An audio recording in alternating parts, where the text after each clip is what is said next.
ये एक आर्टिकल है, काफ़ी इंटरेस्टिंग, काफ़ी मज़े का आर्टिकल है और इसमें जो है वो हम एक बहुत ही कॉमन डिसऑर्डर देखेंगे।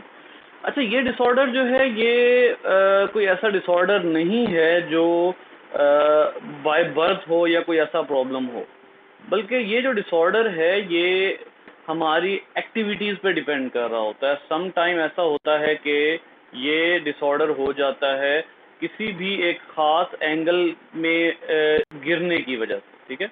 आप गिर गए, भागते भागते गिर गए, खेलते खेलते गिर गए, कमर के बल इस अंदाज से गिरे कि जो है वो एक ऐसी सवियर पेन कमर में शुरू हो गई कि वो अब बर्दाश्त से बाहर है, ठीक है। तो इसमें काफ़ी ज़्यादा किरदार जो है वो हमारे एक्टिविटी का है और इसमें एक्चुअली क्या होता है, slipping of vertebra, slipping of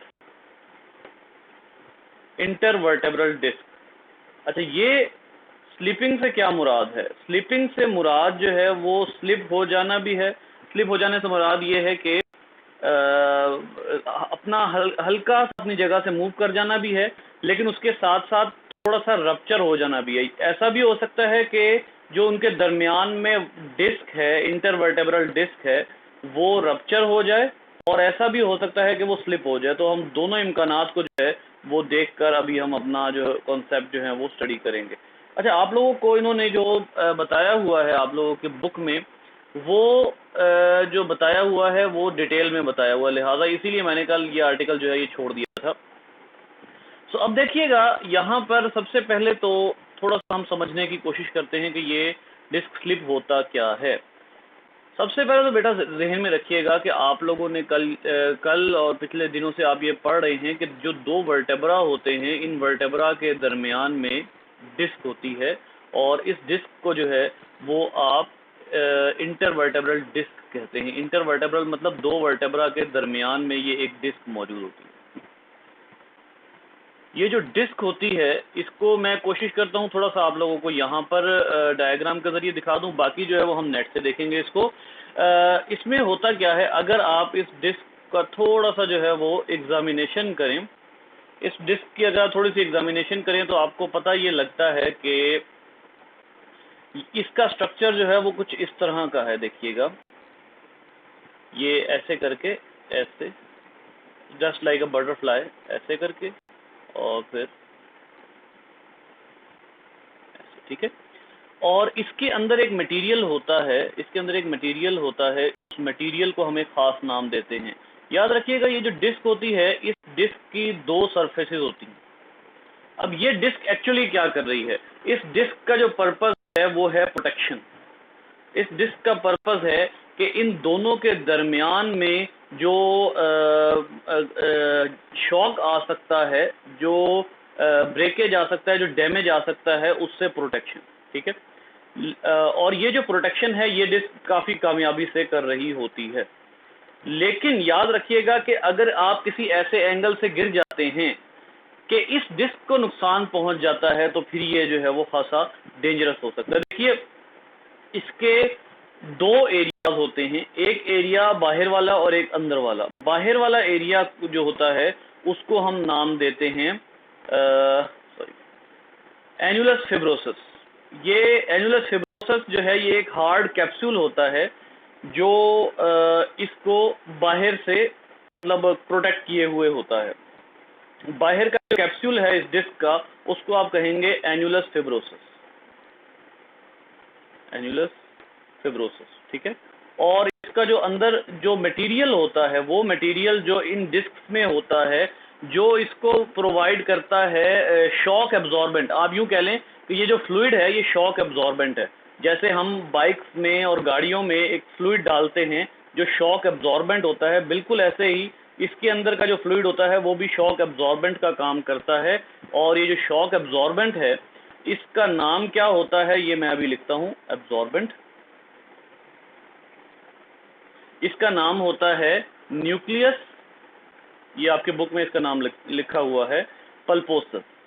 इसको न्यूक्लियस पल्पोसस, इसको न्यूक्लियस क्यों कहते हैं, क्योंकि ये वर्टेब्रल डिस्क के अंदर मौजूद है, ठीक है, वर्टेब्रल डिस्क के बीच में मौजूद है। और क्योंकि ये ज़रा काफ़ी वो होता है, काफ़ी क्या कहते हैं उसको, डेंस ये काफ़ी डेंस होता है, इस वजह से हम इसको पल्पी से इसको पल्पोसस कहते हैं। ये खासा डेंस होता है, ठीक है, ये डेंस होता है मटेरियल जो अंदर है, और इस वजह से हम इसको पल्पोसस का नाम देते हैं। याद रखिएगा, अगर किसी वजह से, अब आप जरा जो है वो असल बात की तरफ आइए। फॉर एग्जांपल मैं इस अंदाज में बना देता हूँ, ये जो जितना भी सारा आपके सामने ये मौजूद है फ्लूइड, अगर किसी वजह से क्या हो जाए, गौर से सुनिएगा, अगर किसी वजह से इस वर्टेब्रल डिस्क के एन्युलस फिब्रोसिस में रप्चर आ जाए, इस जगह पर गौर कीजिएगा बेटा, मैंने किस तरह बनाया, ये देखें, ये इस जगह पर फोकस करें, ठीक है, ये इस तरह से अगर रप्चर आ जाता है तो अब इसका नतीजा क्या निकलता है, इसका नतीजा ये निकलता है बेटा कि ये जो एन्युलस, ये जो न्यूक्लियस पल्पोसस है, यानी इसका फ्लूइड है, ये बाहर को ट्रेवल कर जाता है। दिस फ्लूइड ट्रेवल्स आउटसाइड, और जब ये बाहर को ट्रेवल कर जाता है तो अब आइए वापस इनवर्टेब्रा पे। आपको अच्छे तरीके से पता है इनवर्टेब्रा से क्या निकल रही हैं, आपने दो तरह की नर्व्स पड़ी हुई हैं, कौन सी नर्व्स होती हैं बॉडी में जी? पेरिफेरल नर्वस सिस्टम की कौन कौन सी नर्व्स होती हैं? Auditory nerves. वो तो एक नर्व है जी। पेरिफेरल नर्वस सिस्टम की कोई नर्व्स बताइए। दो तरह की नर्व्स होती हैं, स्पाइनल और क्रेनियल नर्व्स, ठीक है। ये जो इस वक्त आपके सामने नर्व निकल रही हैं, ये जो वर्टेब्रा से बाहर आ रही हैं, ये कहलाती हैं स्पाइनल नर्व्स, क्योंकि ये वर्टेब्रल कॉलम से बाहर आ रही हैं, और वर्टेब्रल कॉलम को दूसरे अल्फाज में हम स्पाइन कहते हैं। तो स्पाइन से निकलने वाली नर्व्स जो हैं वो स्पाइनल नर्व्स कहलाएंगे। अब जब ये फ्लूइड बाहर निकलता है तो अपने से इमीडिएट बाहर जो नर्व होती है उसको ये स्टिमुलेट करता है, उसको डिस्टर्ब करता है, और ये चीज जो है ये क्या कॉज करती है, इसका बाहर निकल के अपने साथ वाली नर्व को डिस्टर्ब करना पेन कॉज करता है। और जितनी देर तक यहाँ पर स्टिमुलस मौजूद रहेगा, देखिए बेटा, जितनी देर तक ये फ्लूइड बाहर आके इस वेसल को तंग करता रहेगा, और सॉरी इस वेसल को कह रहा हूँ, इस नर्व को तंग करता रहेगा, उतनी देर तक क्या रहेगी, पेन रहेगी। याद रखिए, ये दो तरीके से ठीक हो सकता है। सबसे बेहतरीन तरीका है जो हर डॉक्टर रिकमेंड करता है, और 99% जो है वो आपको यही कहेंगे कि इसके अलावा और कोई जो है वो तरीका इख्तियार न करें, वो ये है कि रेस्ट कर लें। रेस्ट कर लें। ये डेंस फ्लूइड होता है, ये बहुत डेंस होता है, और ये 2-3 दिन के अंदर ये अपनी डेंसिटी की वजह से सारा फ्लूइड अंदर की तरफ चला जाता है जब रेस्ट किया जाता है, ठीक है। सारा फ्लूइड जो है वो अंदर को मूव कर जाता है। लेकिन आपको कम से कम भी, ये 2-3 दिन भी मैं कम बता रहा हूँ, it would be at least 1 week. आपको 1 वीक जो है वो रेस्ट करना पड़ता है, और 1 वीक रेस्ट के बाद तकरीबन आप जो है वो ये फ्लूइड अंदर की तरफ मूव कर जाता है, ये रप्चर जो है ये सील कर दिया जाता है। दूसरा तरीका क्या है, अगर ये बिल्कुल ठीक नहीं हो रहा, ज़्यादा डैमेज आ गया है, तो वो बहुत डेंजरस बट आखिरी हल यही है, और वो है कि सर्जरी की जाए। सर्जिकल इसका क्योर है। सर्जरी में क्या होता है कि ये जो फ्लूइड बाहर आता है इसको वापस इनसाइड मूव करवा दिया जाता है, लेकिन ये बहुत डेंजरस है। क्यों? क्योंकि अगर किसी नर्व को कोई हमारा इंस्ट्रूमेंट लग गया तो पैरालिसिस है लाइफ टाइम के लिए, ठीक है। तो अब आप ज़रा देखिए, इसको हम जो है वो आसान अंदाज में समझते हैं। मैं डायरेक्ट डायग्राम पर भी जा सकता था, मुझे असल में ये था कि पहले इसका जो है वो वैसे एक रैंडम सी चीज़ जो है वो देख लेते हैं, उसके बाद जो है वो इसकी प्रॉपर डायग्राम यहाँ पर देखेंगे। तो देखिएगा, सबसे पहले तो इंटरवर्टेब्रल डिस्क देख लीजिए। हर्निएटेड डिस्क भी इसको कहते हैं। ये देखें, ये वर्टेब्रा हैं दो। अब ज़रा यहाँ पर गौर से देखिएगा, एक वर्टेब्रा ये वाला, एक वर्टेब्रा ये वाला, ठीक है। और इसमें ये इंटरवर्टेब्रल डिस्क है, ये देखिए, ये मार्क हुई है इंटरवर्टेब्रल डिस्क। डिस्क की आपस में ये जो वर्टेब्रा है इनके दरमियान में, एक्चुअली ये क्या है, इंटरवर्टेब्रल डिस्क एक्चुअली क्या है, कार्टिलेज है। एक्चुअली ये कार्टिलेज की डिस्क है, ठीक है, एक्चुअली ये वही चीज है। लेकिन इसके डैमेज हो जाने की वजह से ये देखें, इन्होंने फ्लूइड दिखाया हुआ है यहाँ पर, ये देखें, ये जो पोर्शन है, ये थोड़ा सा फ्लूइड बाहर आया हुआ है, और ये फिर तंग करता है हमें। ये हमें जो है वो हमारी जो नर्व्स हैं उनको आकर अच्छा खासा जो है वो पेन कॉज करता है। इसके लिए एक और डायग्राम हम ओपन कर लेते हैं, बहुत ही जो है वो अच्छी डायग्राम्स इधर अवेलेबल हैं। ये देखिए, बेहतरीन, ये देखिए, अब यहाँ पर देखिएगा, आप लोगों के सामने, मेरा नहीं ख्याल कि यहाँ पर अब आप लोगों को कोई ऐसी जो है वो ख़ास उसकी ज़रूरत है, क्योंकि देख लीजिए ये आपके सामने नॉर्मल डिस्क मौजूद है, ये वाली, ठीक है, ये नॉर्मल डिस्क है, इसके अंदर जो है वो इसका न्यूक्लियस पल्पोसस आपको नज़र आ रहा है। ये न्यूक्लियस पल्पोसस जो है ना, ये वर्टेब्रल कॉलम को प्रोटेक्ट कर रहा है, लेकिन देखिएगा कि ये आपकी स्पाइन है, ये है स्पाइनल कॉर्ड, SC, ये स्पाइनल कॉर्ड है, ये वर्टेब्रा शुरू हुआ हुआ, ये देखिए बच्चे, ये जो मैं लाइन लगा रहा हूं ना, ये वर्टेब्रा है, ये एक मोहरा है आपका। कहीं आप ये ना समझिएगा कि स्पाइनल कॉर्ड इसके बीच में से गुजर रही है, नहीं, ये एक्चुअली इन्होंने आपको वर्टेब्रा दिखाया हुआ, ये देखिए, ये इस पे गौर करें, ये एक वर्टेब्रा है, ये एक मोहरा है, ठीक है। इस मोहरे में इस जगह से गुजर रही है स्पाइनल कॉर्ड, इधर से इस जगह से स्पाइनल कॉर्ड गुजर रही है, ये देख लीजिए, ये स्पाइनल कॉर्ड है। और उसके बाद ये जो इसके पीछे है ये चीज, ये वर्टेब्रल डिस्क है, ये वाली, ये देखिए, ये एक वर्टेब्रा है, ये वाला, इसके नीचे ये एक वर्टेब्रल डिस्क है। याद रखिए, वर्टेब्रल डिस्क के बीच में से स्पाइनल कॉर्ड ने नहीं गुजरना, स्पाइनल कॉर्ड ने गुजरना है वर्टेब्रा में से। वर्टेब्रल डिस्क जो है वो वर्टेब्रा के अलावा होती है, वो भी मैं आपको किसी और डायग्राम से दिखाता हूं। तो देख लीजिए, ये एक्चुअली क्या है, ये इसका न्यूक्लियस पल्पोसस है, ये वो है जिसको आपने अभी क्या नाम पढ़ा, इसको आपने पढ़ा न्यूक्लियस पल्पोसस के नाम से, ठीक है। और ये जब न्यूक्लियस पल्पोसस रप्चर हुआ है तो ये फ्लूइड इंतहाई डेंस फ्लूइड है जो आकर नर्व्स को डैमेज कर रहा है। सो एक बात जो मैंने आपको इंपॉर्टेंट बताई वो क्या थी बच्चे, कि स्पाइनल कॉर्ड वर्टेब्रल डिस्क के बीच में से नहीं गुजर रही, स्पाइनल कॉर्ड ने सिर्फ जो है वो वर्टेब्रल कॉलम के बीच में से गुजरना है। इधर देखिएगा, इसमें इसको किसी अच्छी डायग्राम से देख लेते हैं, शायद इससे जो है वो बेटर नजर आ जाए हमें। ये डायग्राम में बड़ी धुंधली सी है, इसको ना मैं आपको दिखाता हूँ। ये चीज़ अंडरस्टैंड करना बड़ा ज़रूरी है। बच्चे समझते हैं कि जो वर्टेब्रल कॉलम है उसमें से स्पाइनल कॉर्ड गुजर रही है, तो स्पाइनल कॉर्ड इंटरवर्टेब्रल डिस्क के बीच में से भी गुजर रही होगी। ये एक बहुत अच्छी डायग्राम है, ये देख लीजिए, बहुत इजी उसने आपको कॉन्सेप्ट दे दिया है, सारी बात खत्म कर दी उसने। ये देखिए, देखिएगा इसमें देखें कि ये है डिस्क आपके सामने लेबल हुई है, ये वर्टेब्रा है और फिर ये डिस्क है, ठीक है, ये वाली। अब गौर कीजिए, यहां से वर्टेब्रल कॉलम नहीं गुजर रही, इस जगह पर वर्टेब्रल, वो स्पाइनल कॉर्ड नहीं है। स्पाइनल कॉर्ड और वर्टेब्रल कॉलम में पहले तो फर्क देखें ना, स्पाइनल कॉर्ड के बीच में से, वर्टेब्रल कॉलम के बीच में से स्पाइनल कॉर्ड गुजर रही होती है। This is not spinal cord, ये स्पाइनल कॉर्ड नहीं है बेटा। स्पाइनल कॉर्ड कौन सी है, अब आइए मैं आपको बताता हूं। स्पाइनल कॉर्ड जो है वो ये वाली चीज है, ये स्पाइनल कॉर्ड है जो प्रोटेक्टेड है फ्रॉम दीज वर्टेब्रा, और इस वर्टेब्रा, ये इन तमाम वर्टेब्रा के बीच में से भी गुजर रही है, यानी कि ये जो हड्डियां हैं ये प्रोटेक्ट भी कर रही हैं इसको, और इनके बीच में से भी जो है वो ये गुजर के नीचे जा रही है। और ये किसके जोड़ है, ये देखें, ये जो निकला हुआ है ये किसका है, ये किसका जोड़ है, ये को बताएगा, ये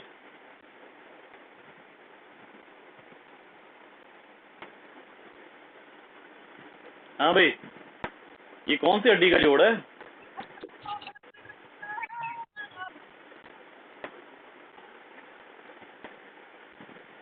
ये वर्टेब्रल कॉलम है ना। वर्टेब्रल कॉलम के ऑपोजिट कौन सी हड्डियां होती हैं, जो रिब केज बनाता है, जी रिब केज। ये जो है, ये जो जोड़ हैं आपको यहाँ से ये निकलते नजर आ रहा है, ये निकलते नजर आ रहे हैं, ये एक्चुअली रिब केज बना रहे हैं, ठीक है। तो अब देखिएगा, ये वो फ्लूइड है जो बाहर निकला है और ये नर्व जा रही है। ये देखें बेटा, यहाँ पे इन्होंने, मैं इसको जो है वो बल्कि इसको इस तरह रिप्रेजेंट कर देते हैं, ये देखिएगा, ये नर्व जा रही है, ये वाली, ये नर्व पास हो रही है। जब ये फ्लूइड बाहर निकला है तो ये इस नर्व को जाकर टच कर रहा है। अब दो बातें कंक्लूड हो गई, एक तो ये कि इस डिस्क का रप्चर हो जाना और फ्लूइड का बाहर आ जाना स्लिप डिस्क कहलाता है। दूसरा, स्पाइनल कॉर्ड वर्टेब्रल कॉलम के बीच में से गुजर रही है, लेकिन वो ऐसे रीजन से गुजर रही है जो अदर देन डिस्क है। डिस्क के बीच में से स्पाइनल कॉर्ड ने नहीं गुजरना। ये एक और बात जो है ये समझने की है, और मेरा ख्याल है कि ये आप लोगों को काफ़ी हद तक समझ आ गई होगी। ठीक है, सो डिस्क जो है वो अलग है, और जो वर्टेब्रा हैं वो डिस्क के इर्द गिर्द हैं। डिस्क ने वर्टेब्रा को शॉक एब्जॉर्बर की सपोर्ट दी हुई है, और ये जो स्पाइनल कॉर्ड है ये other than the region of disc गुजर रही होती है, डिस्क के दरमियान में से नहीं गुजर रही होती। ये जो है बार बार बात रिपीट करने का मकसद आपको यही रियलाइज करवाना था कि इस कॉन्सेप्ट को सीधा करना। ठीक है, तो ये हमें जो है वो यहाँ पर समझ आ गई। अब आइए इंतहाई इंपॉर्टेंट आर्टिकल। अच्छा, ये गालबन जो है ना, ये जो आर्टिकल है ये गालबन है हार्मोनल कॉजेज, हमने पढ़ लिया। अब मेरी बुक भी ऊपर रह गई है। आर्थराइटिस है सर बुक। ये आर्थराइटिस है, बिल्कुल बिल्कुल, ये आर्थराइटिस है। ये आर्थराइटिस का बताया हुआ है कि आर्थराइटिस जो है वो, एक तो हमने कहा ना कि आर्थराइटिस जेनेटिक भी हो सकती है, उसके अलावा आर्थराइटिस न्यूट्रिशनल भी हो सकती है।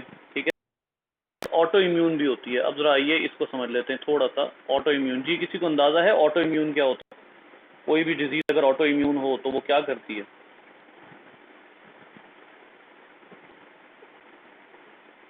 जी बेटा। अपनी इम्यूनिटी खुद ही अपने ऊपर अटैक कर लेती है।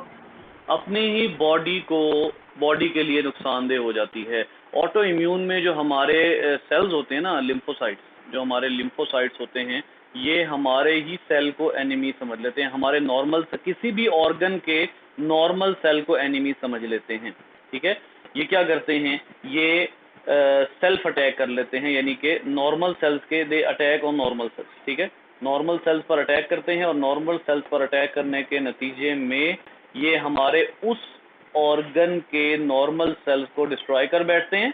नतीजतन क्या होता है, ऑर्गन डैमेज हो जाता है, वो ऑर्गन डैमेज हो जाता है। अच्छा, ये जो डायबिटीज होती है ना, वो भी ऑटो इम्यून होती है। डायबिटीज भी सम टाइम ऑटो इम्यून होती है।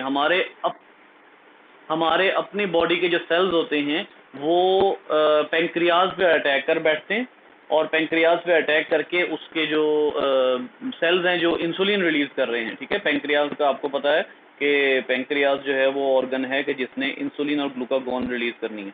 अगर किसी वजह से इन्फेक्शन हो जाए ना, इन्फेक्शन, पेंक्रियाज में इन्फेक्शन हो गई है, और वो इन्फेक्शन बड़े अरसे से चल रही है, वो इन्फेक्शन बड़ा लंबा अरसा चल रही है, तो क्या होगा कि ये लिम्फोसाइट बजाय इन्फेक्शन को ख़त्म करने के पेंक्रियाज के उन सेल्स पे अटैक कर देंगे जो इंसुलिन क्रिएट कर रहे होंगे।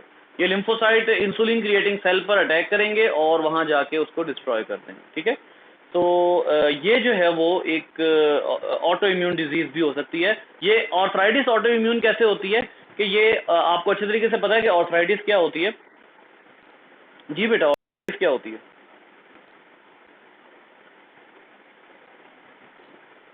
Inflammation of joints. Inflammation of joints. ठीक है, जॉइंट्स की इन्फ्लेमेशन। तो अब देखिए, हमने कहा था कि जी जेनेटिक भी हो सकती है, न्यूट्रिशनल डिसऑर्डर भी हो सकता है। उसके अलावा ये हो सकता है कि आर्थराइटिस के केस में क्या हो, आर्थराइटिस के केस में, इधर देखिएगा एक मिनट, आर्थराइटिस के केस में जो है वो जो काम होता है वो ये है कि due to infection in the cartilage of joints, the lymphocytes misleadingly destroy our own cartilage cells. जो लिम्फोसाइट्स हैं वो हमारे ही कार्टिलेज सेल्स को डिस्ट्रॉय करना शुरू हो जाते हैं। ठीक है, इसमें जो है वो आप लोगों को अच्छे तरीके से अंदाज़ा है कि जो ये बोन होती है, बोन का जो जॉइंट है उसमें आपको पता है कि उस जॉइंट में ये हम कैप्सूल बना लेते हैं रास्ता। सो इसमें देखिएगा कि यहाँ पर ये जो कार्टिलेज मौजूद है, ये एक्चुअली इस कार्टिलेज की बात हो रही है, चाहे वो हिंज जॉइंट हो, चाहे वो बॉल एंड सॉकेट जॉइंट हो।